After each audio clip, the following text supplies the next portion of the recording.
the root. We have to go to the cause. Dealing with the condition itself is not enough. Dear Mr. Massa, I'm just trying to mind my own business. What's the matter? It's just another day, another black king captured. I'm about to lose my brain, stuck inside this ghetto rapture. I got a lot of smoke. If you want it, you can have it. They want a hat trick, but this is black girl magic. Ain't talking about the kind that'll make you disappear, but I'm talking about the power of the melanin within. Ain't looking for trouble, but I'ma say this one time. I put two dukes up if you try to touch mine. We still want justice for Samir and Trayvon. You say you don't see color, but racism ain't blind. They targeting little kids whose skin look just like mine. So I'm paranoid, it's a war zone outside. And I'm a black queen, so if you ask me to step out of my car, you gon' have to snatch me. Cause I ain't going no damn well. Had to spend my whole life living unfair. Ancestors got my back and they right here. You can never understand, it's a nightmare. Living in my black shoes by the black rules. You can keep your handshake, I don't dap coon. The white man to go nuts if he can't shoot. But you all on his side like a damn fool. Make it make sense. We are oppressed. Queen. We are exploited. We are downtrodden. Make it make Queen. We are sense. denied not only civil rights, but even human rights. Ahmadiyyah. So the only way we're going to get some of this Ahmadiyyah. oppression and exploitation Queen. away from us or aside from us is come together Queen. against the common enemy. Who taught you to hate the texture of your Ahmadiyyah. hair?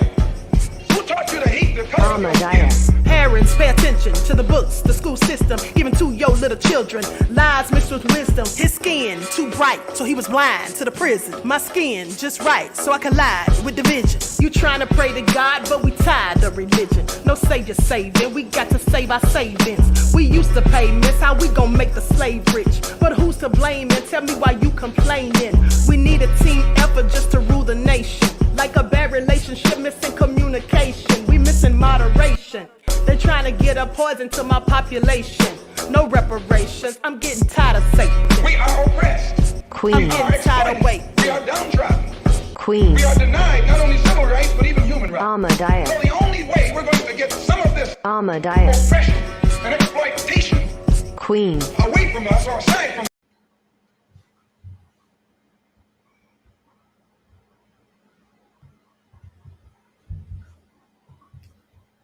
Hello everyone, Grand Rising. Thanks for tuning back in once again to the original Queen Ahmadiyyah Shakur show. Also, thanks to those of you tuned in on the Queen Ahmadiyyah Shakur TV show.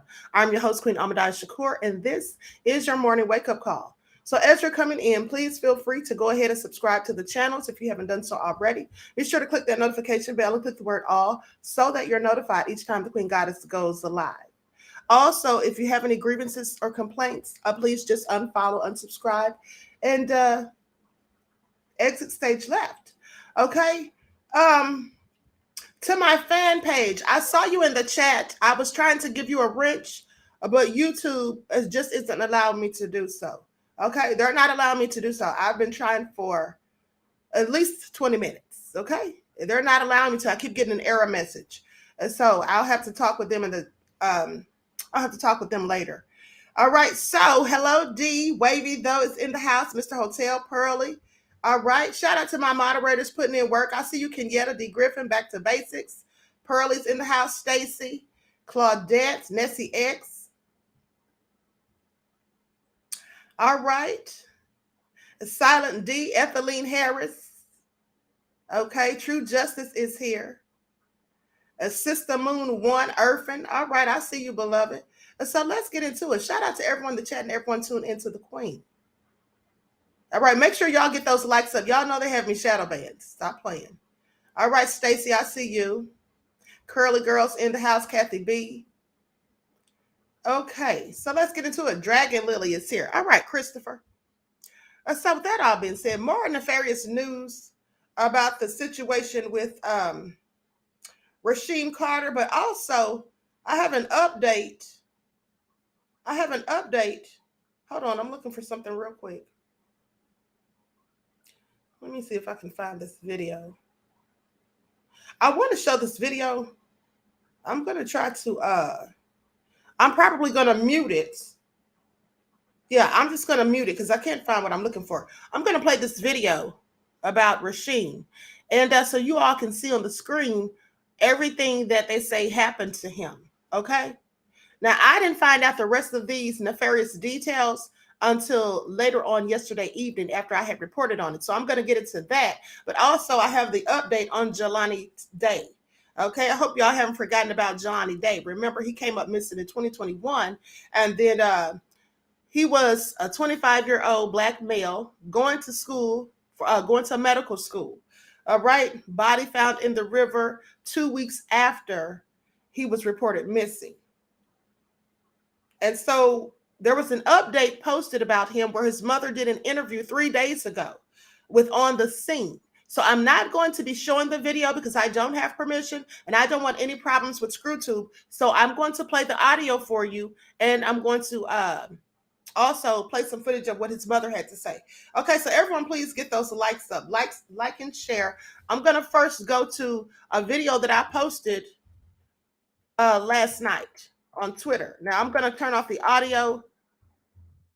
There's only like a 20-second audio clip, but I'm going to turn that off because they're playing music in the background. And I just want you all to see this. Likes up, everyone, please get the likes up.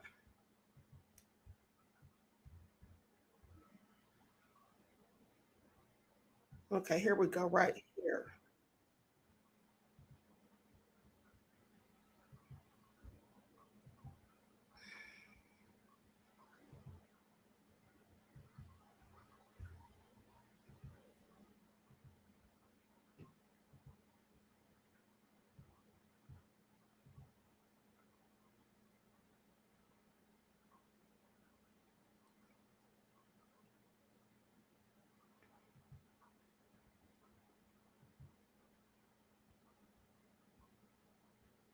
You all see that on the screen?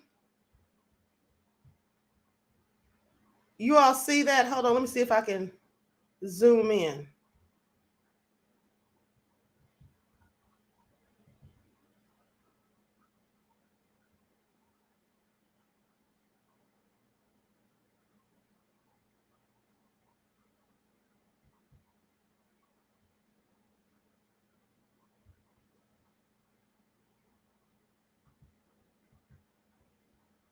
Okay, so that's all crazy. Can you all hear me? Is the audio okay?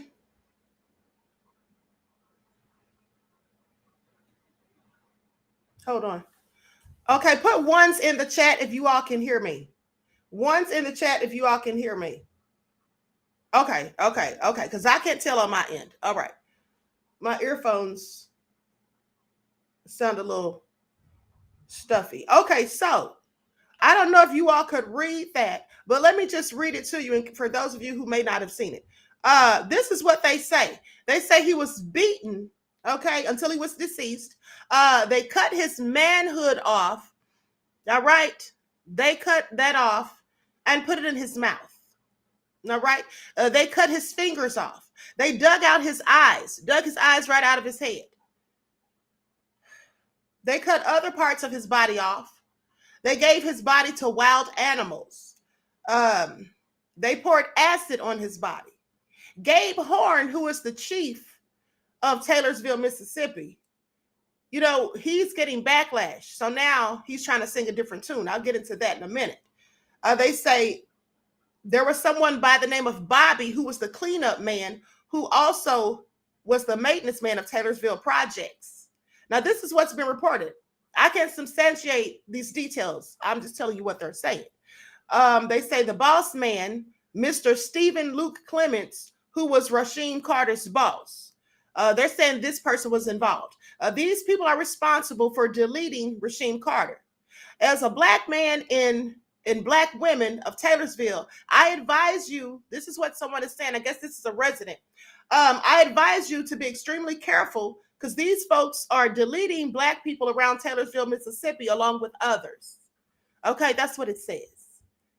They're deleting them around Taylorsville, Mississippi, along with others. They say his head and spine was cut up and given to his mother in a box. Yeah, this is all real sick. This is all real sick, but hold on. So let's talk about what they're now saying, because remember yesterday, I told you all that they were saying They were saying that there was no evidence of foul play. That's what the police said. No evidence of foul play. No reason to suspect foul play. They said that wild animals did this to his body. That's what they said. And I want you to pay attention. His body was recovered exactly 1 month to the day of the day he was reported missing. Now, here's the thing that I find interesting. And I want you all to pay attention because you see, I listen very closely to details. Okay, you can catch people in lies if you really pay attention because they usually tell one lie and then they tell another to cover up that one and another and another. And somewhere along the line, as they're telling all these lies, they get themselves confused and they start saying things that contradict what they've previously said. So I want y'all to pay attention because here's the thing. So the Taylorsville police said that Rasheem came there and asked them for assistance and that he also asked if he could stay there and wait for his ride. They told him no, they didn't have enough room. How do you not have enough room at a police station? So they said no. They said that he then went outside and he began pacing back and forth for about an hour. They later say that they don't know how he left, whether he left walking or someone picked him up.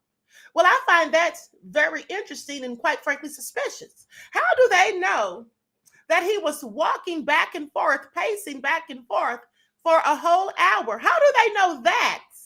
But they do not know whether or not he left walking or someone picked him up. That doesn't make any sense because you see, here's the thing. If you knew that he was pacing back and forth and you knew that he was doing this for an hour, well, that means that you were watching him for an hour at least. That means that you had to have been watching him for at least an hour.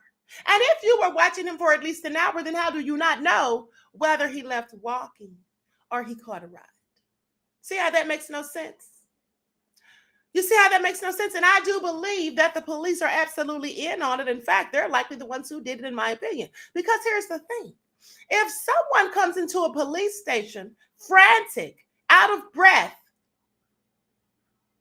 their eyes looking like they were a deer in the headlights, clearly in fear for their life, and they say to you that men have been chasing me in trucks, threatening to delete me, they have been calling me racial slurs, I got into it with my boss and some of the other people. He got them upset with me and now they want to delete me too. And then you go running into this police station for help and they give you none. And then you come up missing and they say there's no reason to suspect foul play. Now, we all know that makes no sense. That doesn't even make sense to a fool. So quite frankly, they know something. I think they know everything. I think they know everything. That's what I think. They think we are stupid, but hold on, let's get into it. Definitely hiding something.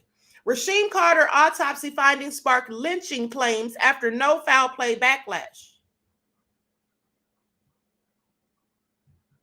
A newly released autopsy report of Rasheem Carter, a 25-year-old black man whose body was found dismembered last year in Mississippi, has sparked speculations online that he was lynched. Well, of course he was. They Emmett Tilled him. That's what they did. This is no different than what they did to Emmett Till. I just need you all to pay attention. And here's why you really need to be paying attention. If you never paid attention to a case before, you need to be paying attention to this one because here's how this is going. They already have said they want to bring back Jim Crow laws. They already have said they wanted that one of the capital punishments to be hanging someone from a tree. That's what Representative Paul Sherrill said. Hanging someone from a tree. They want to take away the right for the people to elect their own sheriffs and prosecutors in Jackson, Mississippi. They want to take people right back to Jim Crow. SB 1289, HB 1020, that's what those bills are all about. Now, here's the thing, though. We never really left Jim Crow. They just started doing their tactics in a little bit different way, hoping that nobody would notice and raise as much sand as the people did back in the 60s. But they never really took us out of Jim Crow, just a couple of steps ahead. But not only do they want to go back to that era, right? They want to go back to that era, but they also want to go right back to putting us on plantations. I just need y'all to be aware of that. See, this is how it starts. This is how it starts. This is like a test run where they start saying things like, oh, we don't want them to be able to elect judges We don't want them to be able to elect prosecutors, and then they have two Klansman-like, in my opinion, judges that they actually want to appoint. And they don't want the black folk to be able to vote. So they want to take away your right to vote. They want to put racist judges and prosecutors. They want to put them in there without them being elected. No need for that. We'll just appoint them. Well, that's the epitome of Jim Crow. And then we want to be able to have you delete it. And then we'll simply say that there's no reason to suspect foul play. So this is how stuff starts, and then it escalates. You see, the longer these things continue to happen and no one does anything except go out there and start marching, which we should know by now that doesn't help, like I told you numerous of times, these things continue to fester. Now, the next thing you know, they'll be trying to chain us up and walk us onto the plantation. And I'm not talking about prison. I'm talking about a literal plantation. Sadly, some of you would go without a fight. Some of you would go without so much as putting up a fight, a fuss, or anything. No type of dispute would any of you or some of you put up. But y'all have so much smoke, some of you, for black immigrants who look like us. Y'all think this makes any sense? Nina Ware said you're not ready to live until you're ready to die. Absolutely. We should know that the cost of freedom is sometimes death, right? That's what you should know by now. The cost of freedom is sometimes death. I'm not afraid of death. To me, death is an illusion. Now, at the end of the day, if we just keep sitting here idly by, just complaining about these things, not doing anything but whining and complaining and just talking about it, well, they'll just keep happening because they don't care about us talking.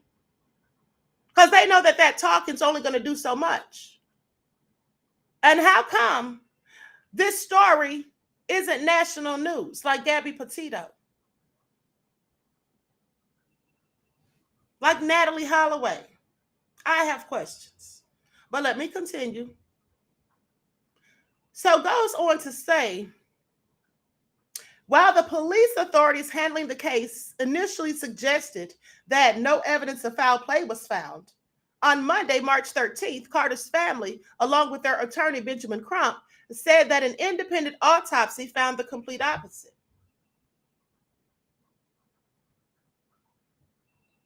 During a press conference, the attorney revealed that, as per reports, Rasheem's spinal cord was found in a different position from the rest of his remains.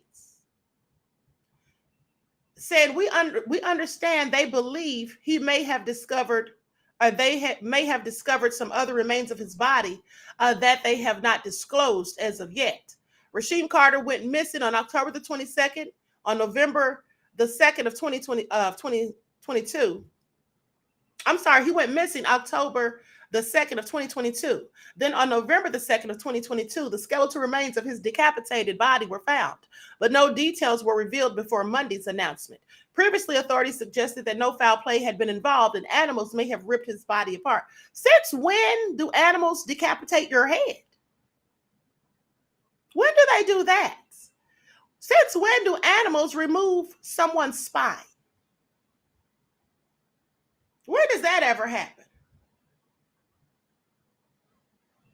Since when do animals pour acid on someone's body and remove their man part and put it up somewhere, anywhere in the vicinity of their face? During the press conference on Monday, Rasheem Carter's family shared that the 25-year-old, who had a 7-year-old daughter, was working in Taylorsville, approximately 100 miles from home, on a temporary contracting job. Now, speaking to news reporters, Carter's mother, Tiffany, said he had gotten into an argument with a co-worker working on site and left in a panic. He left in a panic. Well, you would quite frankly be in a panic if you thought people were trying to delete you and you had no one to help you. You weren't armed or anything, and you didn't even have a vehicle to get in because you rode with someone. See, here's what I think. Whoever took Rasheem down there to work that day, the person who took him, remember, they told him they wouldn't be able to give him a ride home. That was all part of the plan. That person likely took him down there that day knowing that something was going to happen. And even if they didn't know right away, I'm sure they found out, and that's why they didn't want to give him a ride. Either they were told not to give him a ride, or they didn't want to get involved because they were worried something may happen to him. But I think it's what I previously said, that they were part of the plan and plot, and they didn't want to give him a ride because they already knew what was going to be done to him. I'm going to share my screen to show this video. Everyone, please like and share. Subscribe to the channels if you have not done so already. Be sure to click the notification bell, so that you're notified each time I go live. Text me. This was after him and I had gotten off the phone. He said, me and the owner of this company not seeing eye to eye, Mama. His name, which I can't say at this time, but if anything happened to me, he's responsible for it. I'm too smart, Mama. He got these guys wanting to kill me. And that's what he sent to me. And then he went missing. And then his remains were found with his head dismembered from his body, his spinal cord separated from his head, and his other body parts are still missing. Tiffany deserves answers. This community deserves answers.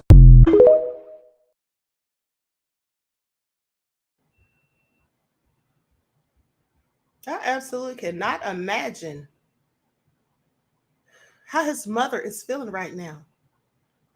She was given the remains of her son's head and spine in a box.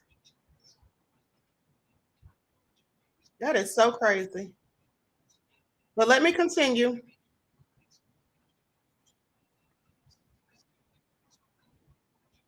Let me continue.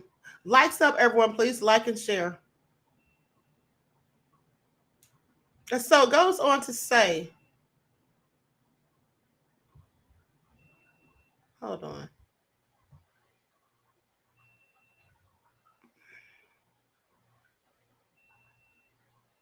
They say Tiffany said that she told him to go to the authorities. Well, we know that part. And like I said, when he went there, they didn't really help him. Also, they didn't even bother to do a search. They claim that they got into their patrol cars and rode around the town, saying that it's such a small area that if anything had been going on, they would have seen it. Now, they didn't perform an actual search. Just riding around town, it's not a search, because as we now see and know, he was found later in a wooded area. So they didn't bother to get out and check those wooded areas because they found him 30 days later. I mean, I don't even think they had to go looking for him, just to be honest with you. I think they knew exactly where he was all along. But what I'm saying is the fact that they admitted that they didn't put out a search for him just shows the blatant disregard for his life and well-being. Just lets us know that they really didn't care. That's my point. Because I absolutely think they knew exactly where he was. And I also think that there's it's no mistake or no coincidence that he was found a month later. Okay. They were trying to get time for the evidence to be, distorted, hoping decomposition would,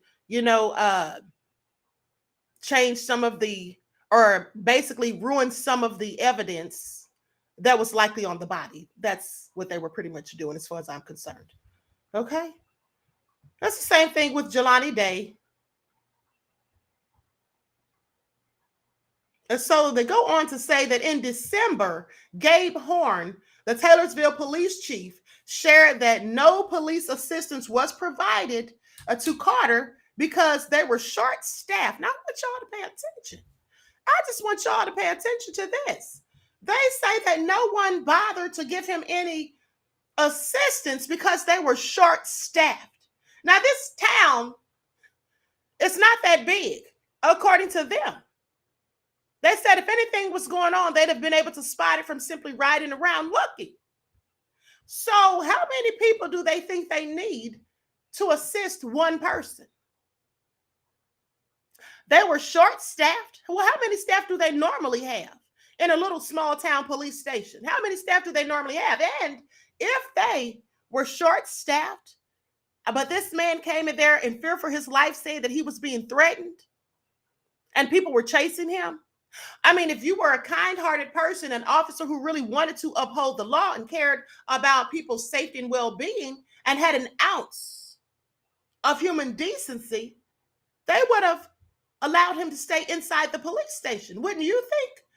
They could have said, well, sir, I'm sorry, we don't have enough staff to go out here and try to find these people right now. But if you just kindly sit here and wait, we'll keep you safe until at least you get a ride out of town.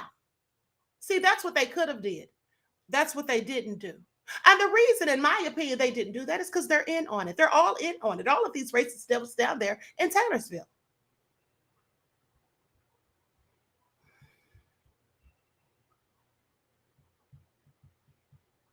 Goes on to say he told the officer that night that he and his roommates had a verbal disagreement and he felt threatened, and that was it. Oh, roommates. See, I didn't know these people were his roommates. So apparently who gave him a ride down there may have been someone he was staying with. Now they say the chief said they had offered to let him stay at the police station, but Rasheem left. Now see, here's where they're lying. They offered to let him stay there. No, you didn't. You told him you didn't have enough room. Now, this is what's being said after the backlash. I just want you to pay attention.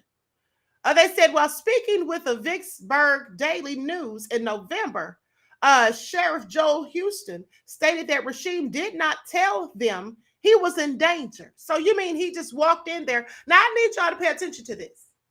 He didn't tell them he was in danger. So he just walked in to the police station in a panic because remember when his mother was talking to him, she said that he left work in a panic. When she spoke to him, he was in a panic. So he walked into the police station. He wasn't in a panic then. He didn't tell them he was in danger. Well, what did he say? What was his report when he got there? He just walked in there and didn't say anything was wrong. So why did they think he showed up then? Did they think he just showed up at a police station to ask for a ride or to say, hey, can I stay here and not give an explanation? See how they're not making any sense? Lies usually don't make sense. Goes on to say to them, he never seemed to be in any distress or anything, and he never mentioned anything about being in immediate danger. They offered him a phone call, and he said he had a phone, and they even offered him a charger, but the charger that was available didn't fit his phone. So he was just trying to find a ride back to Laurel when he came into contact with the police. Really?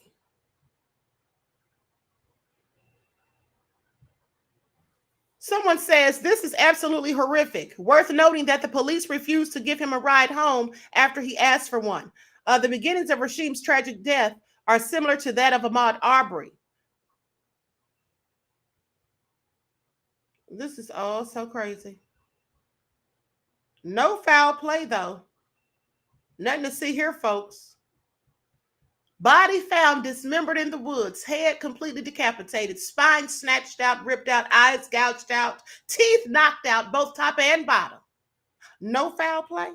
So did the animals knock out his teeth too? Because remember, they said wild animals did this. So the animals took his teeth out of his head? This is real crazy.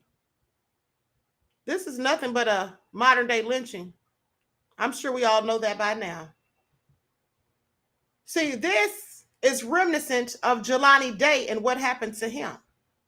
Let's talk about Jelani Day for a minute.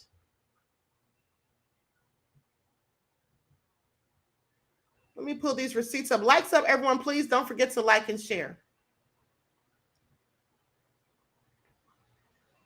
So according to the Chicago Sun-Times, the pathologist was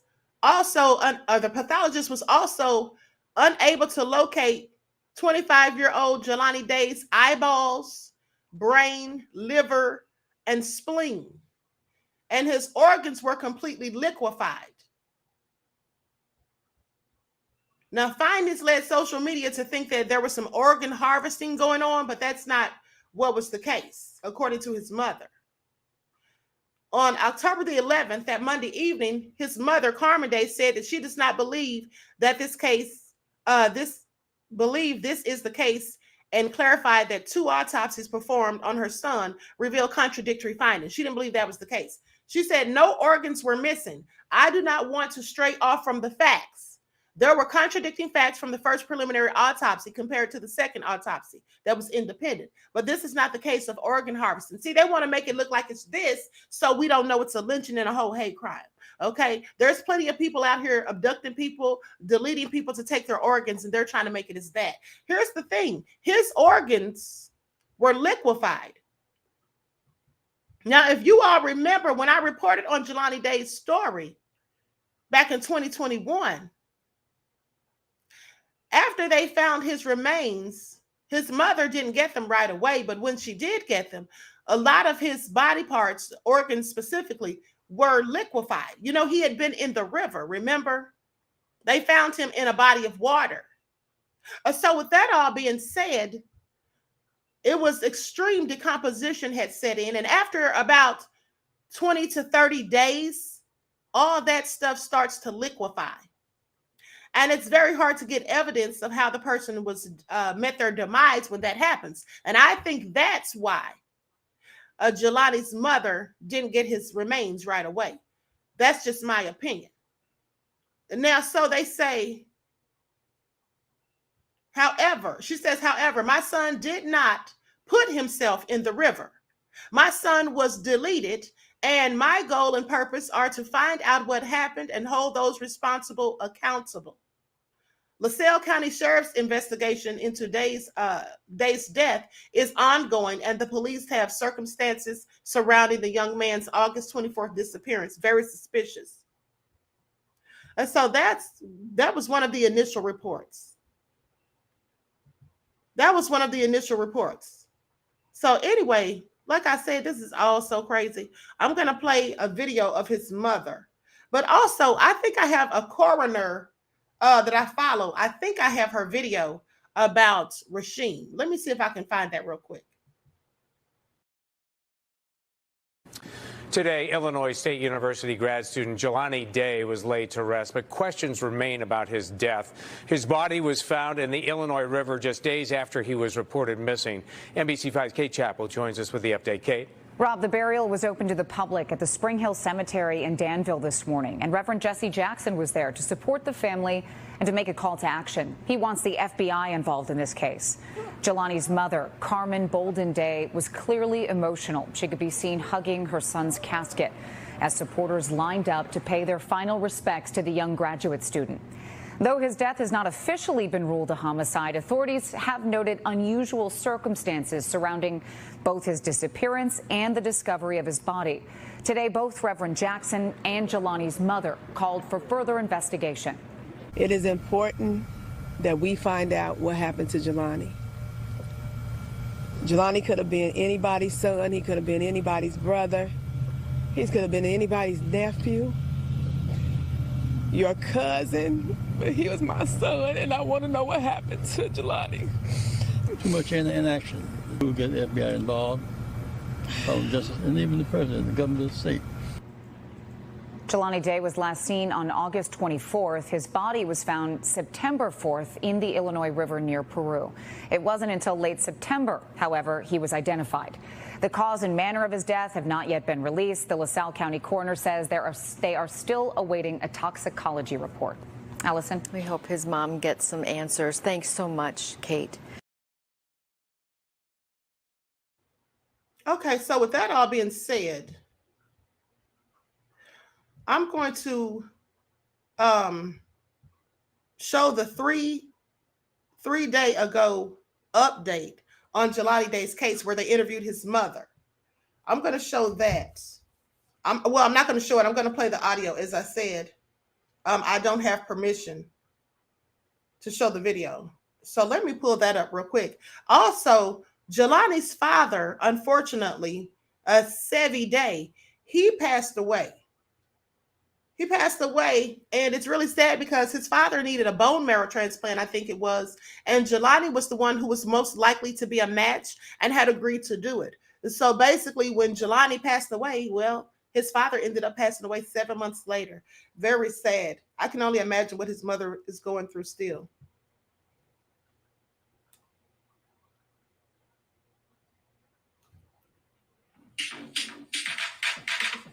Day's father has passed away, Mr. Sevy Day. And I ran across a post that on IG that was posted about 11 hours ago. And it reads, Justice for Jelani Day family. Let's keep the Day family in our prayers. On last week, Sevy Day transitioned from his earthly home to his heavenly home. After losing Jelani in August of last year, the Day family has experienced yet another tragic loss. As we continue to fight for justice for Jelani Day, let's fight harder, knowing that Jelani's father did all that he could do to get justice for his son before he transitioned. If you like to send cards or flowers to the Day family as they grieve this loss, please be on the lookout for additional information this week. We will not be defeated. I ran across another post. Okay, so now I'm going to go to the audio of the interview they did with his mother just 3 days ago. Everyone, please hit the like button. Please don't forget to like and share. Thank you in advance.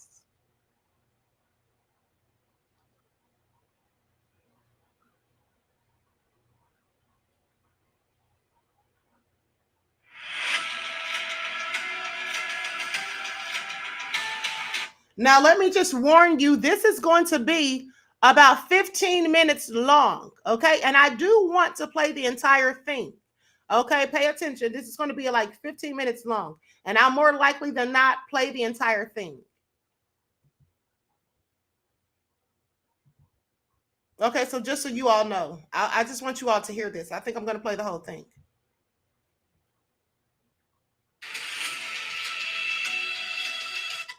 Jelani, and we're proud of him. He was very athletic, very smart, had goals. Had countless friends and different programs and organizations he was a part of that he made a difference in. Jelani was an A student at Alabama A&M. He was even chosen to say the prayer at graduation. Made me feel a sense of achievement in our qualification and great excitement about our future. I was like, look at my baby. Look at my baby. Jelani Jesse Javante Day. I'm very proud of him. In August 2021, Jelani was getting his master's degree in the competitive field of speech pathology at Illinois State University in downstate Normal. Why speech pathology? He wanted to help others who didn't have a voice for themselves to be able to speak. He had a friend growing up. His name is Paul, and Paul had a speech impediment. He used to get teased a lot. Jelani got a very early start on the morning of Tuesday, August 24th. He logged into a school computer on campus at 6:20 a.m. Then, an hour later at 7:20, got coffee at this Starbucks at the ISU Student Union. That is him on security video, dressed up in black pants and a blue shirt. Take note of his outfit.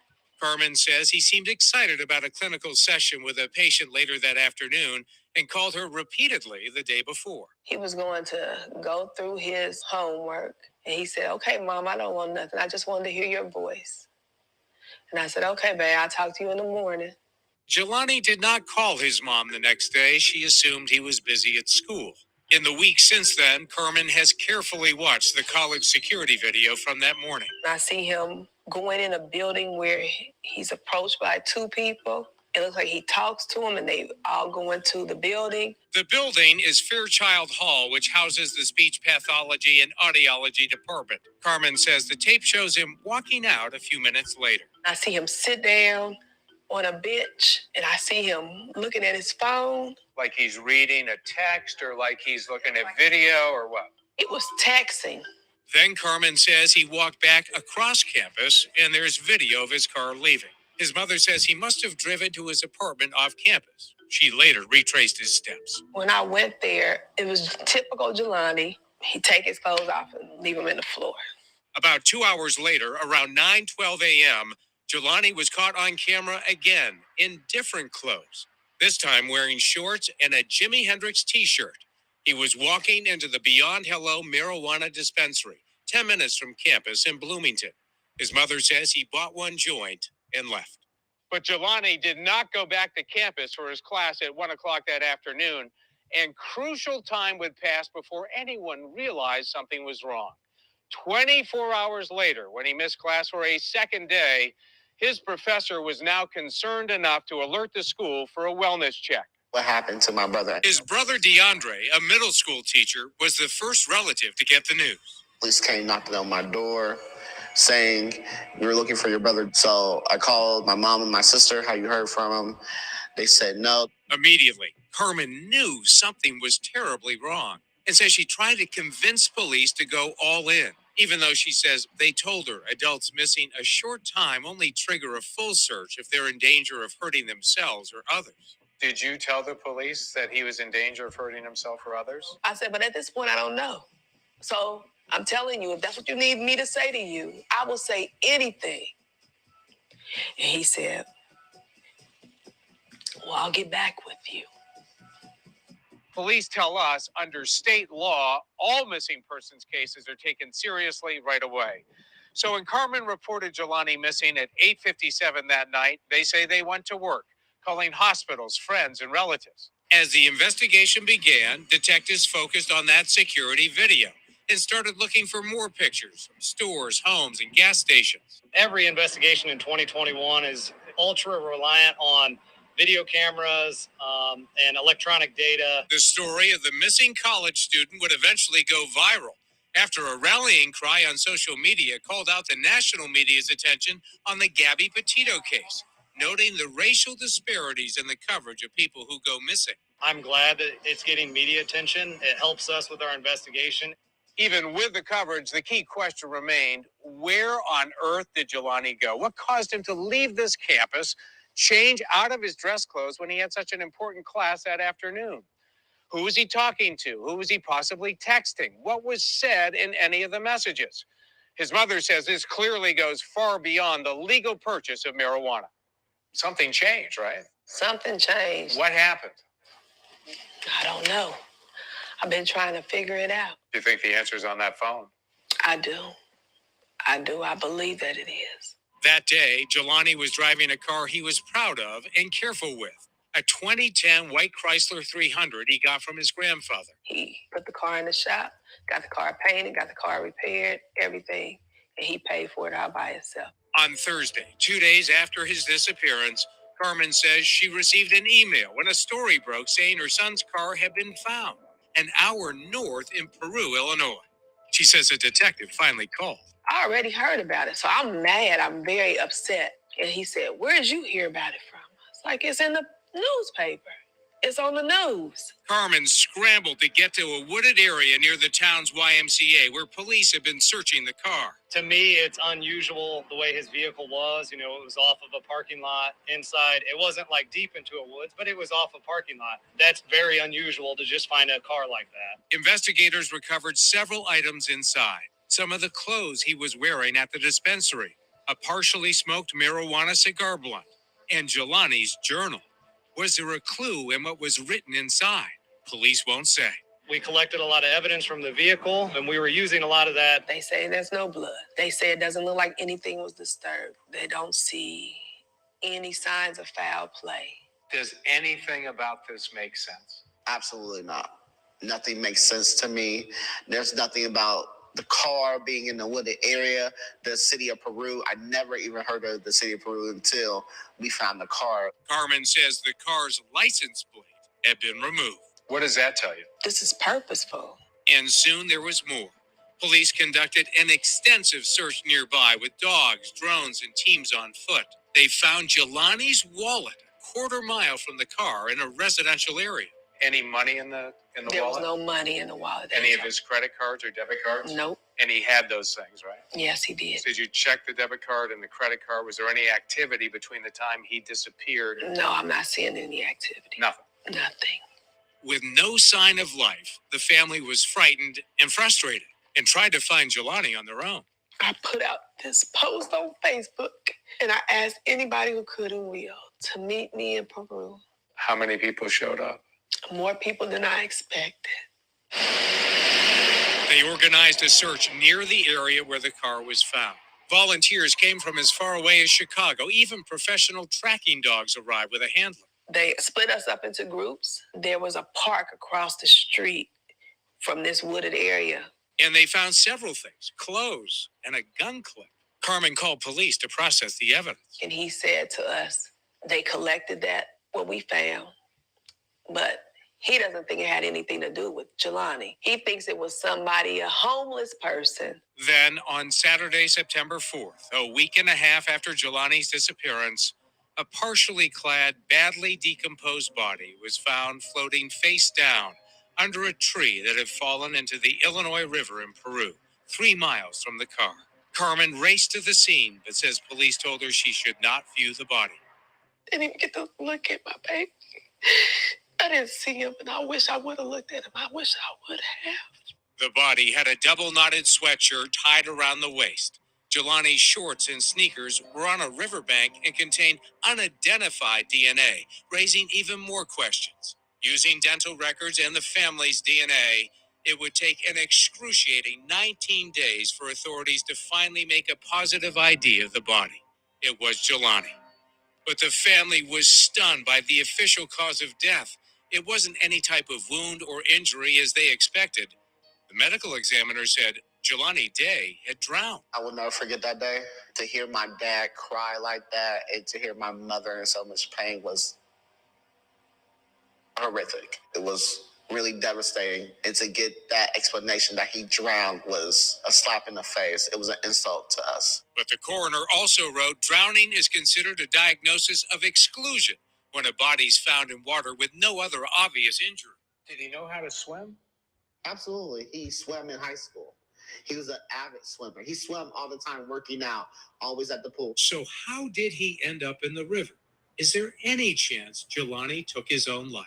Jelani's never had any kind of any inclination that he wanted to harm himself. Was he on any medication for mental illness, depression? Nothing. How much did your son have to live for? Everything to live for. He loved life.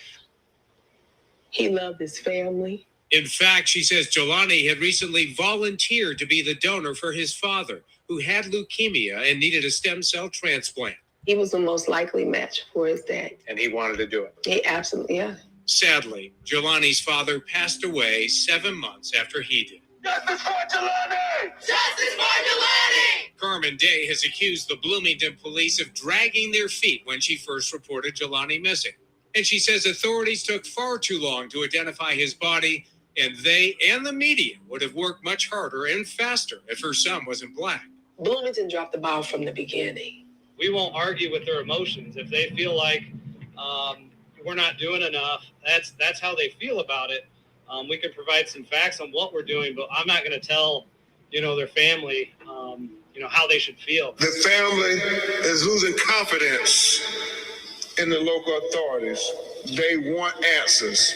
Civil rights attorney Ben Crump and Reverend Jesse Jackson are helping in her fight for answers. Throughout this whole ordeal, I try not to be that angry black woman or try not to be in their face and telling them what they need to do because I needed them to look for my child. Bloomington police and the LaSalle County coroner both declined our request for an on-camera interview. In a written statement, Bloomington police told us they would not comment because the case is still an active investigation and the FBI is involved. To the family, it felt like everything was at a standstill.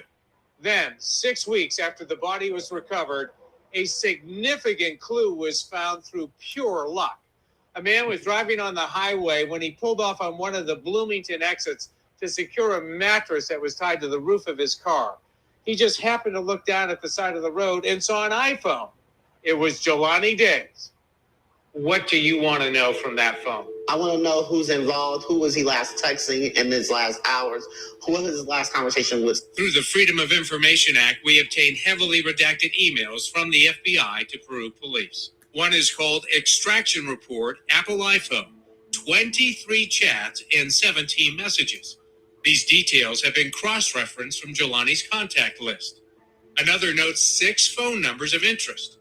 But a detective also writes nothing crazy on Jelani's phone extraction. The information they have is apparently from Verizon's call records, but they still have not figured out the password and gotten inside the phone to see what was written in the messages. Has anyone come forward to say, yeah, I was talking with Jelani that day on the phone? Nobody came forward. It's people that I found out that he went to go see that day at the medical facility on campus. They didn't even come forward and say, yeah, I remember talking to him that day. Police sources close to the investigation tell us his phone was turned off at 9:21 a.m. while Jelani was believed to be in the parking lot leaving the marijuana dispensary. Video shows him driving away. His iPhone was later tossed from his car onto that roadside on I-55 North, south of mile marker 158. The question is, did Jelani do that, or did someone else? Do you think there are people out there with information? Absolutely. I think people are withholding information for some whatever reason, but I don't care. The Day family has lost a brother, a son, and now a father, but say their will to find justice for Jelani will never wane. And I'm trusting God that everything I'm doing to find out what happened to him will not be in vain. This is not going to be an unsolved mystery.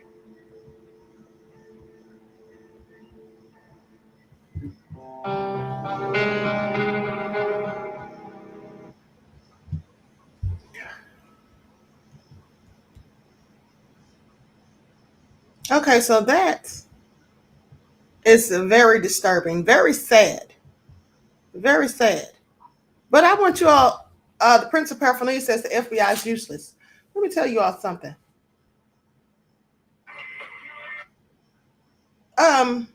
What they didn't bother to say in this report, what the reporter didn't bring up, is the fact that days after his body was discovered in the river, 2 Caucasian girls supposedly went to the police saying that they found his clothing. Do you all remember when I reported that? They said that they found his clothing folded up by the riverbank, about 1 mile from where his car was parked in the woods. They found his clothing. Now, my question is, what made them go looking out there in the woods by the river for anything?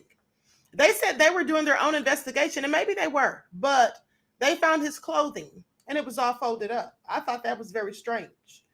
And the fact that they were trying to paint this as something he did to himself, well, isn't that what they always say when things like this happen to people who look like us? Hold on. Sorry about that. Isn't that what they always say? This is all so crazy. And we may never get to the truth of it. What about Quawan Bobby Charles? Do you all remember him? Do you all remember him? And this was, I believe, in 2021 or 2020. Yeah, that was in 2020. Quawan Bobby Charles was 17 years old, went missing. Now, he was picked up by his Caucasian friend and his mother. Remember that? And he supposedly went to stay the night at their house. They didn't get consent from his parents, didn't ask permission, but picked him up. And then all of a sudden he goes missing the night before Halloween. Pay attention. And then they found him face down in some water. Okay. First they said he was found in a sugarcane field. Then they said he was found in the water. But either way, it wasn't far from his friend's home. And the mother and the friend said that he had left walking, said he got upset and he left walking. So you go and pick up someone's son and then you let him leave your house walking. You don't take him back to where he came from if he's upset and wants to leave. A lot of stuff wasn't making sense. And remember, days after his body was discovered, the teenager and his mother and stepfather, they all loaded up a U-Haul and got up out of town. Okay. And then later, months later, she was arrested, after all of the backlash. This is all crazy. These are the things that happen. These are the things that happen. And this is the story we always get. But anyway, let me continue. So that is the case of Jelani Day. And the reason I wanted to revisit that case is because it's 2 very similar circumstances. 2 young Black men, productive citizens in society. Jelani Day was a college student, going to school to be a doctor, a speech pathologist. And Rasheem Carter at the age of 25, owned his own business. Now, his business had suffered a hit because of the pandemic, and he had to shut it down, but he was doing the contracting work to save up money to get his business back off the ground. Okay? I don't know what led to the confrontation that he had with his coworkers and boss. Likely they were hating on him. That's what my spirit tells me. Okay? Likely they were hating on him. But the reason I want you all, the main thing I want you all to pay attention to is when these things happen to young black men, do you all ever notice how it's never when they come up missing like this and then we find them, they've been lynched or whatever? Do you all notice that it's usually black men in college, usually black business owners? Do you all notice that pattern? Do you notice it's not Pookie or Ray Ray? It's not the thugs on the corner. It's not the ones out here dealing the drugs. It's not them. Do y'all notice that? It's usually productive black men who have things going for them, who are going to go somewhere in life. Do you notice that? Do you notice that? Now, I'm not saying that the thugs on the corner or the drug dealers, that their lives aren't worth anything. Well, of course they are. Everyone's is. But what I'm saying is, it seems to me that these people who target these young men, these are the kind they're trying to get rid of.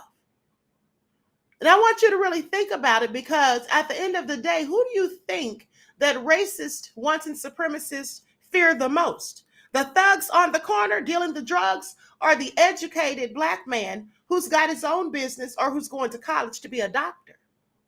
Well, do you think they're more fearful of the ones in the baggy jeans, sagging jeans, and the boots, or the ones in the suits carrying briefcases? Who do you think they fear the most? Well, I'm here to tell you. They fear the ones in the suits with the briefcases the most. Those are the ones that are so much so of a problem for them. Okay? The educated black man, that's the problem for them. But anyway, let me give you some more information on Rasheem Carter. And so here's what they say. And then we're going to talk about reparations for San Francisco. I almost forgot to bring that up. I have the receipts on that as well. Okay, so they say after graduating from Hines Community College in Utica in 2016 with a degree in welding and cutting technology, he went back to work for a railroad company in Brookhaven, Mississippi, which his mother said was his first real job. In late September, Carter started a new lumber contracting job in Taylorsville, Mississippi. So the job helped him support his young daughter. But on October the 1st last year, he called and sent his mother a worrying text that expressed fear for his life. When he sent that to me, I freaked out, and I kept calling him until he texted back saying, "I'm good, Mama." When they were on the phone, she says Carter said white men in 3 pickup trucks were following and harassing him. Later that day, he went to the police station in Taylorsville. This does sound like what happened to Ahmaud Arbery. White men following him, making threats in pickup trucks. Isn't that what happened to Ahmaud? Y'all paying attention? It says that later that day, he went to the police station in Taylorsville. What happened there remains a key point of contention between his family and the police, because the police are lying. They're just lying. That's just what it is. According to Tiffany Carter, Rasheem went to Taylorsville to the police twice, not once, but twice, to report that he feared for his life. So, but they said he didn't say that he had anybody following him. They said that he didn't mention anything about being in danger. Isn't that what they said in the last report? See how I told you they just keep saying one thing and another, switching stories? Now, he also asked for a ride back to the Super 8 motel in Laurel, where he was living. It's about 22 miles southeast of Taylorsville. Now, police agree that Carter did ask them for a ride, but they had given conflicting accounts about the extent to which he voiced fear for his life, or if he even did at all. They gave conflicting accounts. So I just want y'all to pay attention. That's because they're lying. Earlier this year, Taylorsville police told HuffPost that Carter never mentioned fearing for his life, and that police denied his request for a ride because they were not a taxi service. Oh, isn't that something? See how rude? They weren't a taxi service. Now, I want you to pay attention because the lamestream tried to spin it and say that the police didn't give him a ride because it was out of their jurisdiction. If you're giving someone a ride, it doesn't matter if it's your jurisdiction or not. Okay? If you're making an arrest, that's when you have to worry about jurisdictions, not giving someone a ride. Pay attention. Now, so anyway, but the Taylorsville police chief, Gabe Horn, told a local newspaper something else in December, that Carter did file a police report when he visited the station, but declined to press any charges against whomever was threatening him. He said police refused to give him a ride to Laurel because it was out of their jurisdiction. That's what he said back then. You see how they lie and then they forget what they lied about, so they come back and contradict themselves. Y'all see that? Honey, they probably don't have Uber, red wine. They likely don't have Uber and Lyft in that little small town, okay? That's probably why. I doubt they have Uber or Lyft. Now, so anyway, I mean, those little towns, you can literally walk straight through them. So anyway, goes on to say Carter left the police station and he never made it back to the motel. Meanwhile, Tiffany Carter was in a growing panic. All she could think about was what he texted her. As more time passed, she sent her friend out to find him, but the friend was unsuccessful. So Tiffany Carter reported her son missing to Laurel authorities on October the 2nd. She had spoken to him earlier that day and had a normal conversation, but then he stopped responding to subsequent messages. She says, I called them and reported my son was missing. I had not talked to him, and it was strange that we hadn't talked. 1 month later, on November the 2nd, police found Carter's body in a wooded area just a few miles from the Taylorsville police station. Just a few miles from the Taylorsville police station. Isn't that ironic? Right down the street from the Taylorsville police department, but they took a month before they found him. I just want y'all to pay attention. And also, it's very significant to point out that this is a supposed small town. Remember, the police said, oh, it's a small town, so if there was anything going on, we would have seen something. That's what they said. So this is a small town, and someone's body comes up missing just a few miles away from the police station, and it takes a whole month before they find him. The Taylorsville Police Department would not comment on the case. Oh, I bet they wouldn't, right? The HuffPost made several calls and sent emails to contact Horn, but did not receive a response. Now, the Smith County Sheriff's Office in Raleigh, which was running the investigation, put out a statement on November the 3rd saying that at this time, we have no reason to believe foul play was involved, but the case is still under investigation. Here's the thing. If there's no reason to believe there's foul play involved, well, what are you investigating? What are you investigating? If you simply think that wild animals got his body and ate it, that he just fell, dead somewhere and the animals got to him, well, what are you investigating then? If there's no reason to suspect foul play. And if there's still an ongoing investigation, why would you come to the conclusion that there was no foul play? There's always foul play when there's an investigation, isn't there? I mean, more likely than not, at least. Let me continue. And the thing is this also. Remember, they didn't want to do a real search for him. They said they rode around in their cars. I happen to know that when things like this go on, that the police, usually if they're concerned and really trying to find someone, they would go out and conduct what is called a grid search. Okay? They would go out and perform a grid search. Just saying. That's what they would do. That's what they would do. I mean, that's common protocol. Okay, but they didn't do that.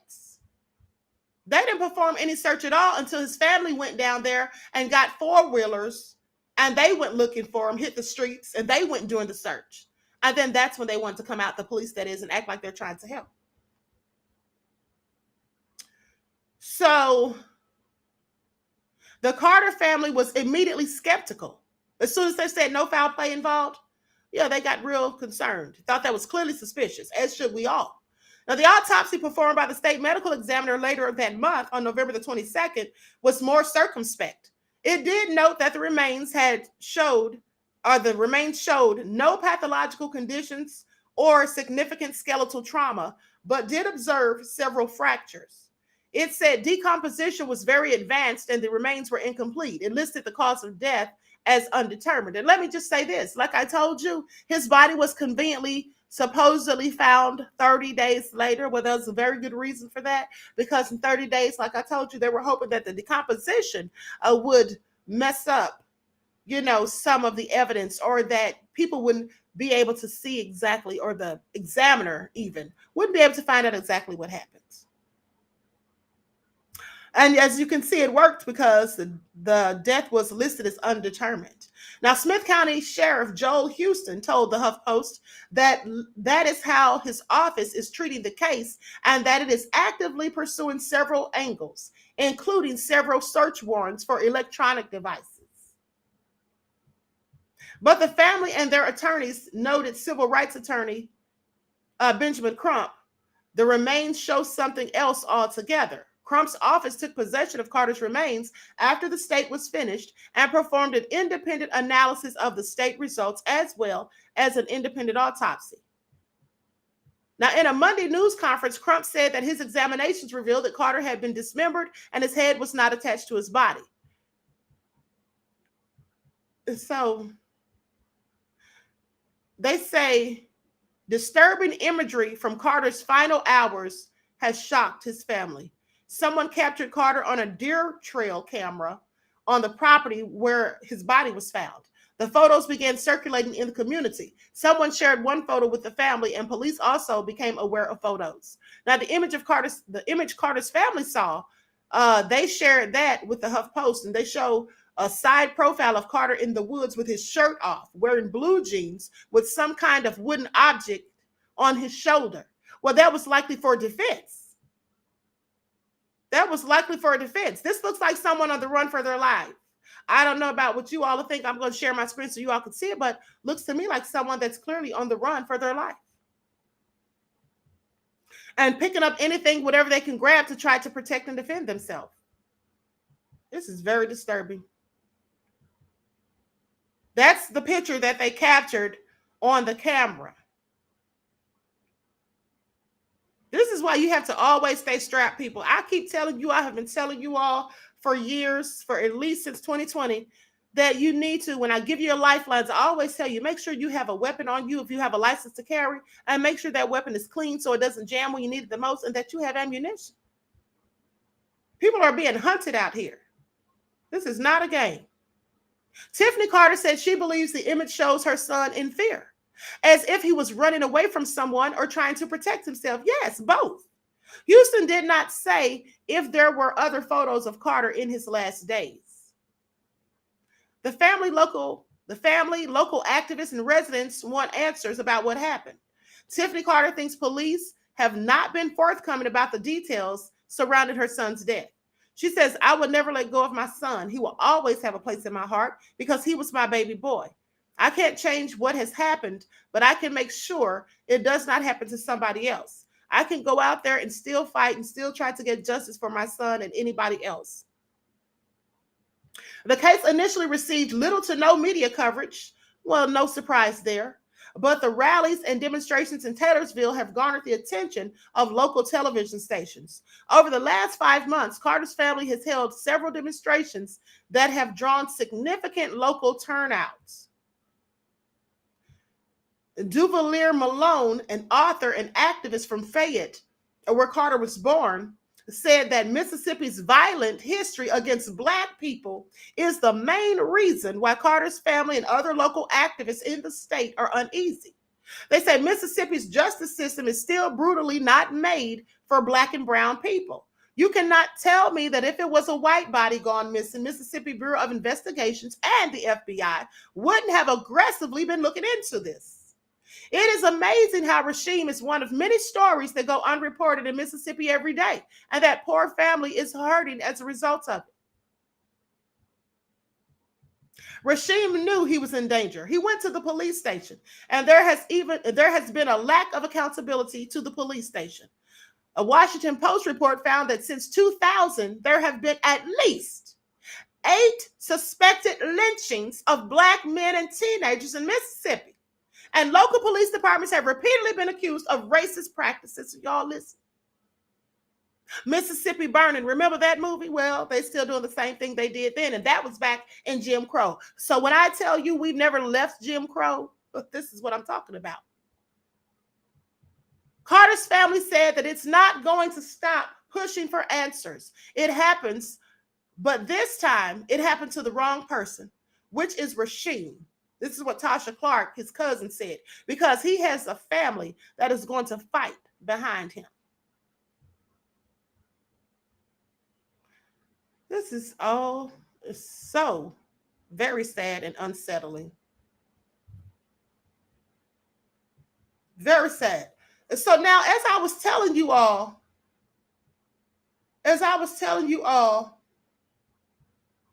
Jawara, as I was telling you all, I follow a coroner, okay, on TikTok. And here's what she had to say about Rasheem Carter's case.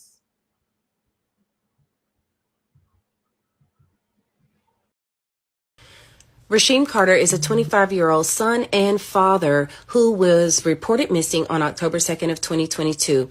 I have not seen any reports that talk about what other experts are being brought in to this case. What I have seen is that the medical examiner for the state of Mississippi has ruled the cause of death and the manner of death as undetermined. I've also seen where the family has had an independent autopsy done, but I have not seen where an anthropologist has been brought in. I've not seen where an entomologist has been brought in. I've not seen the full details of the autopsy report to understand what state of decomposition that the body may have been found in, because that could tell us so much information if we just bring in those two experts. I'd like to know the temperature during that time, what was the humidity, what was the precipitation, what state of decomposition was this body found in, and also to say what animals are indigenous to that area, what animals are carnivorous in that area that may have possibly torn the remains apart. That is a very real thing that happens in cases. It's a very gory detail that we don't often share as the coroner's office. I know here in Richland County, when we find skeletal remains, we're looking for animal activity, and we know what animals are indigenous to our area so that we know what type of markings to look for on the bones.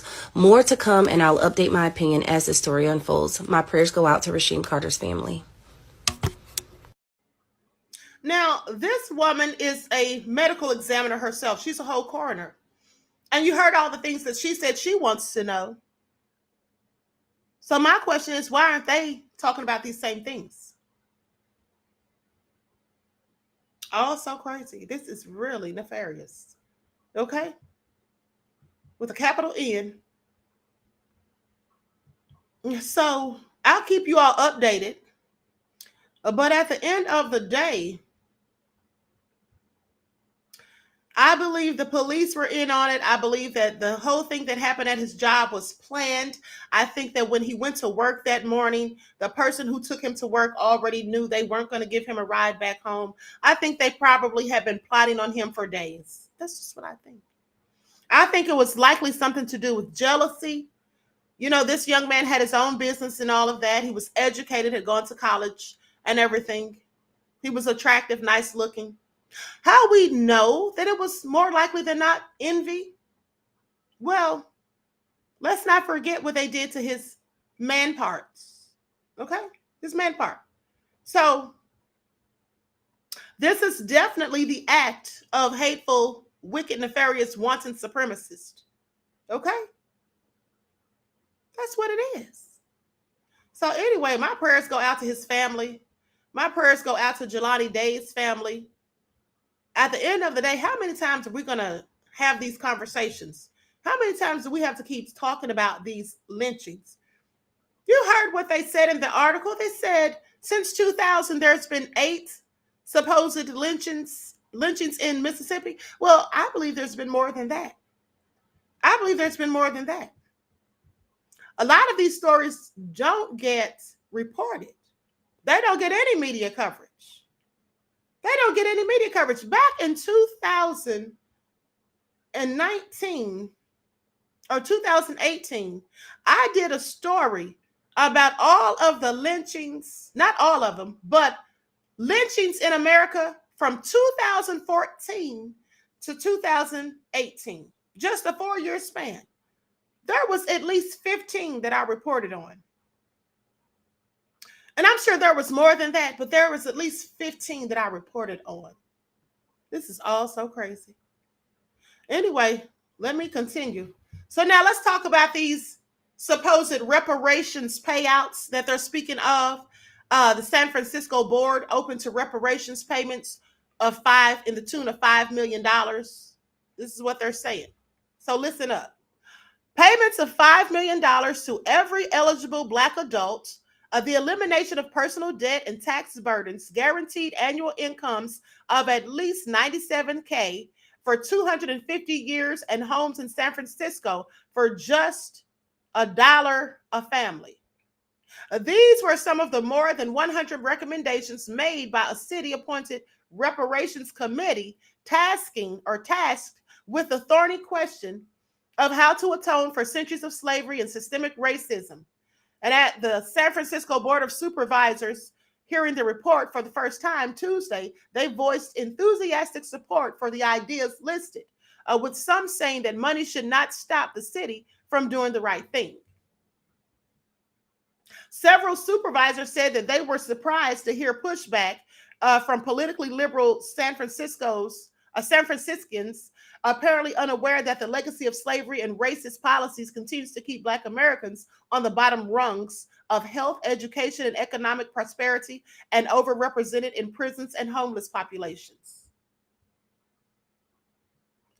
They say those of my constituents who lost their minds about this proposal, it's not something we're doing or we would do for other people. It's something we would do for our future, for everybody's collective future. This is what Supervisor Raphael Mandelman said, whose district includes the heavily LGBTQ Castro neighborhood. Now, the draft reparations plan released in December is unmatched nationwide in its specificity and breadth. The committee hasn't done an analysis of the cost of the proposals, but critics have slammed the plan as financially and politically impossible. As an estimate from Stanford University's Hoover Institution, which leans conservative, has said that it will cost each non-Black family in the city at least $600,000. Tuesday's unanimous expressions of support for reparations by the board do not mean all the recommendations will ultimately be adopted, as the body can vote to approve, reject, or change any or all of them. A final committee report is due in June. Now, some supervisors have said previously that the city can't afford any major reparations payments right now, given its deep deficit amid a tech industry downturn. They always have 1,000 myriad of excuses when it comes to talking about giving us reparations. Y'all ever pay attention to that? How they always have a myriad of excuses? Not when it comes to other people getting reparations and compensation, but always us. So go on to say that Tanish Hollins, vice chair of the African American Reparations Advisory Committee, alluded to those comments, and several people who lined up to speak reminded the board that they would be watching closely what the supervisors do next.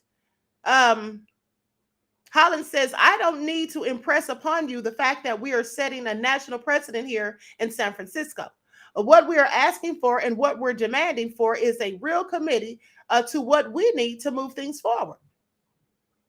The idea of paying compensation for slavery has gained attention and traction across cities and universities. In 2020, California became the first state to form a reparations task force and is still struggling to put a price tag on what is owed. The idea has not been taken up in the federal level. Here's my question. Tariq Nasheed lives in California, and he's supposed to be such a strong proponent for reparations and fighting so hard for reparations. I'm just wondering why he isn't on this committee, why he didn't try to get on this committee, why he's not down there fighting tooth and nail, attending all these meetings. I have questions. In San Francisco, Black residents once made up more than 13% of the city's population, but more than 50 years later, they account for less than 6% of the city's residents and 38% of its homeless population. The Fillmore district once thrived with Black-owned nightclubs and shops until government redevelopment in the 60s forced the residents out. Fewer than 50,000 Black people still live in the city, and it's not clear how many would be eligible. Possible criteria involve or include having lived in the city during certain time periods and descending from someone incarcerated for the failed war on drugs. Critics say that the payouts make no sense in the state and city, no sense in a state and city that never enslaved Black people. Isn't that something? Wow, I love the excuses. The reparations makes no sense because they were never enslaved in this city. You see how stupid these people are? They were enslaved in this country. And here's the thing, reparations is not just for slavery. Are they crazy? You see, they love to say that. They love to push that narrative because as long as they can push that, hey, they can say, well, we never owned slaves. They were never enslaved here. My family never owned slaves. They can all just keep saying that until they're blue in the face, literally. It's not just about slavery. It's about systemic racism. It's about institutionalized racism. It's about a system of wanton supremacy that does not give us justice. It's about police being able to delete people that look like me and simply say, oh, I feared for my life. It's about people like Jelani Day and Rasheem Carter going missing only to be found later with their bodies mutilated. Okay, it's about those type of things. It's about Ahmaud Arbery not being able to go for a walk or a jog, or just being out and about living life without being chased down and deleted.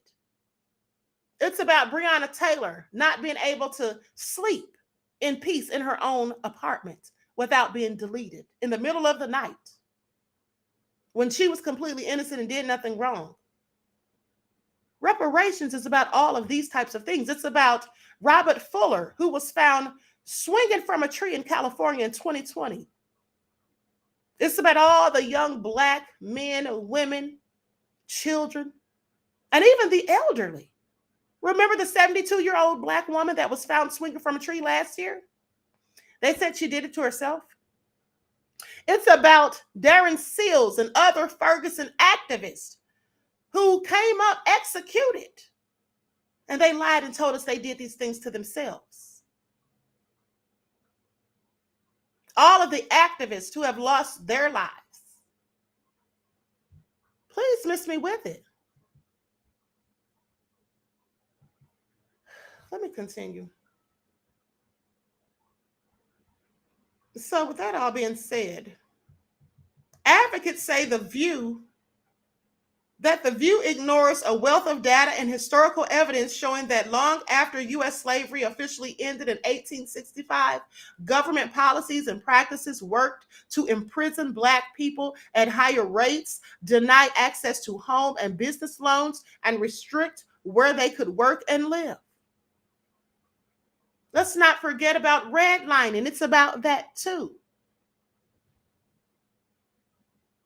It's about Black codes. It's about race riots, where they burned down the businesses of Black business owners and then lynched the owners.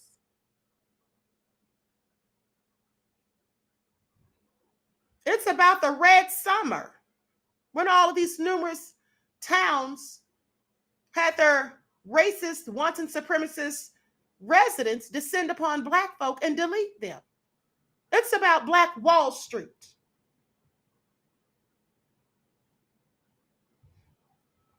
Goes on to say,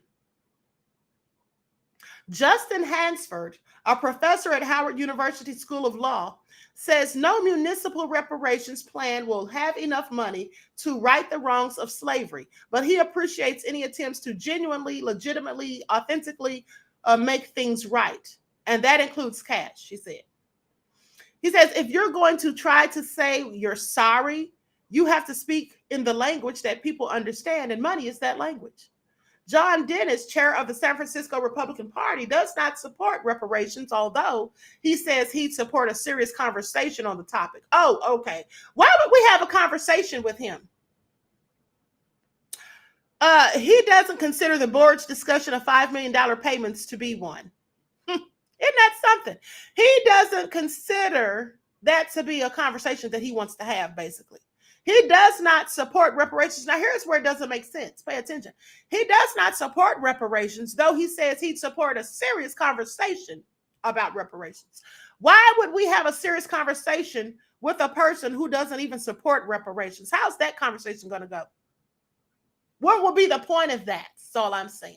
Why don't we sit down and talk to anybody who doesn't support us getting reparations, but we want to have a serious conversation with them? He can't be serious.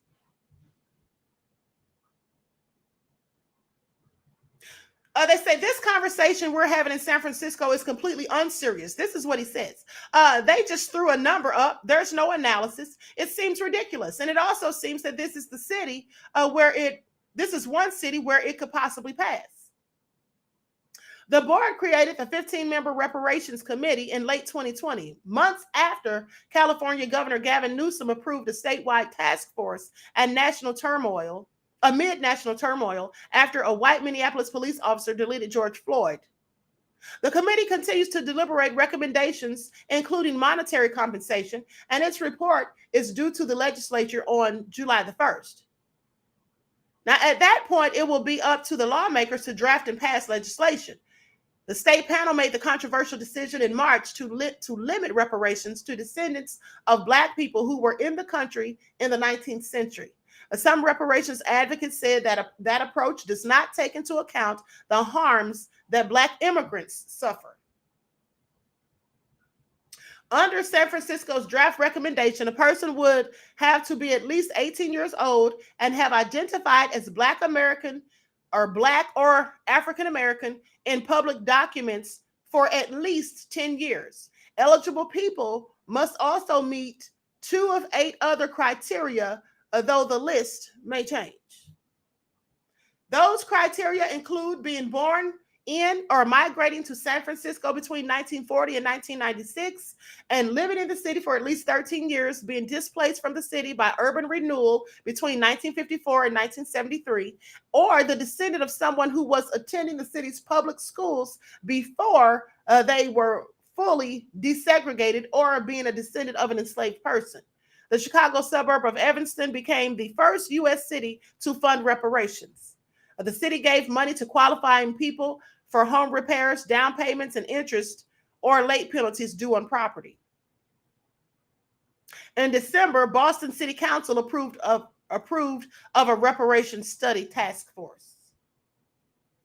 Let me tell y'all something. This is all just a load of BS as far as I'm concerned, because reparations task force studying reparations task force, this is all so crazy because they have to do so much studying when it comes to us. They just can't come up with something and say, well, here's what we're going to do. This is what's fair.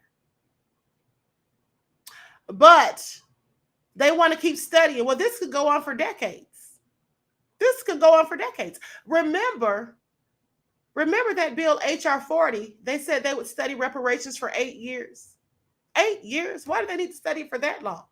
They should be able to sit down and in a 12-month span come up with something conclusive that's viable and something that they can actually do.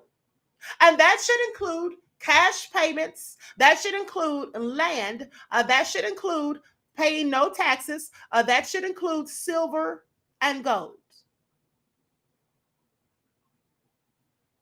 You don't want to give us reparations. You need to study them. You need to think about it, talk about it, and all this.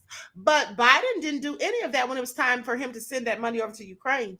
Billions of dollars. Hundreds of billions of dollars. These people are insane. With that all being said, I'm going to conclude this broadcast. I want to thank you all for tuning in once again to the original Queen Ahmadiyyah Shakur show. Also to those of you on the Queen Ahmadiyyah Shakur TV show. Please make sure that you like and share the video. You all know they have me shadow banned. Okay. And also, please be sure to follow me on TikTok. Make sure you follow me on TikTok. I'm trying to get to 45,000 subscribers. I'm at 42. Okay. So please make sure you follow me on TikTok. Dr. A. Shakur on TikTok. Don't be fooled by the fake accounts. I don't know if TikTok's taking them down yet, but they've been reported by myself and others. But Dr. A. Shakur on TikTok, I'm the one with 42K or 42 plus subscribers. Don't fall for the fake ones, okay? And please don't send them any donations. Like somebody told me on TikTok that they actually gave donations to one of those accounts. I don't ask for donations. I do accept donations, but I'm not going to ask for them, okay? So please don't be giving people y'all's money. Don't get grifted. That's all I'm saying. D. Griffin said they're stringing us along like voting Democrats for years. Voting Democratic for years. Yes, absolutely. That's what it is. Miss Eva said, I follow you, Queen. Thank you, beloved. Okay, so with that all being said, everyone please like and share and subscribe to the channels. If you haven't done so, be sure to double check and make sure you're still subscribed if you're already subscribed.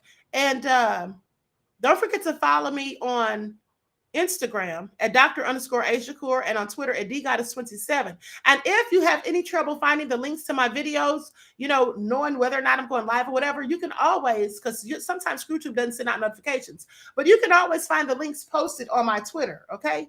DGoddess27. You can also find them posted on my moderators' accounts as well. And let me say this to my fan page. I don't know if my fan page is in here, but I tried to make my fan page a moderator today. I think I told you all that.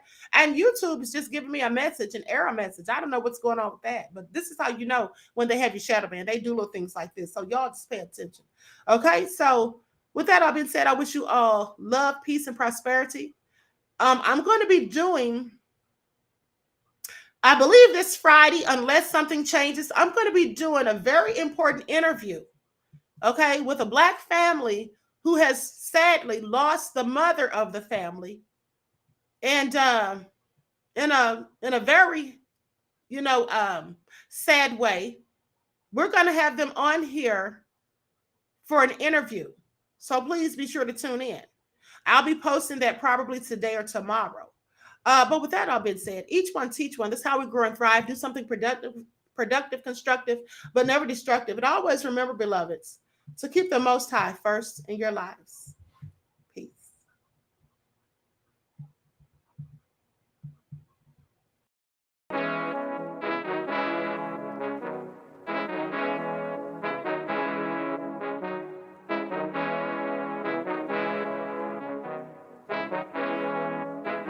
Yo, Nick, hit him with that flavor. Gold all in my skin, God all in my blood.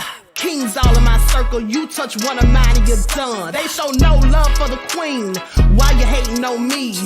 Is it cause I'm free and I got Malcolm X in my jeans? I got dreams like King Luther, shed blood like Kunta. You ain't helping my people, I ain't got nothing to say to ya. I want all the smoke like hookah. Talking reparations, America won't be great until they give us compensation. I'm like, I'm the hottest right now. That's right. See a bunch of lames out here trying to jock on my style. They be doing too much. I'm the queen, it's too easy. It's like they all at Popeyes, how they be talking so greasy. Real slick. I just sit back and laugh while these haters get madder. So nefarious how they don't want my pockets with cheddar. I tell them they can do better. These snakes in the grass can leave a bite on your ass, cause y'all be trusting too fast. I got my foot on the gas, other one on they necks. Dropping receipts on haters, you better show some respect. I'm never facing regrets, we only facing the threats. Running through every challenge like a relay, break no sweat. It's a cold game, so I got that blanket with me. Now that my people awaken, ain't no going to sleep. I do not play by my piece, this time I'm playing for keeps. You talking slick, but when I see you like them ends, we gon' meet. And I got gold all in my skin, God all in my blood. Kings all in my circle, you touch one of mine and you done. They show no love for the queen, why they hating on me? Is it cause I'm free and I got Malcolm X in my jeans and I got gold all in my skin, God all in my blood. Kings all in my circle, you touch one of mine and you done. They show no love for the queen, why they hating on me?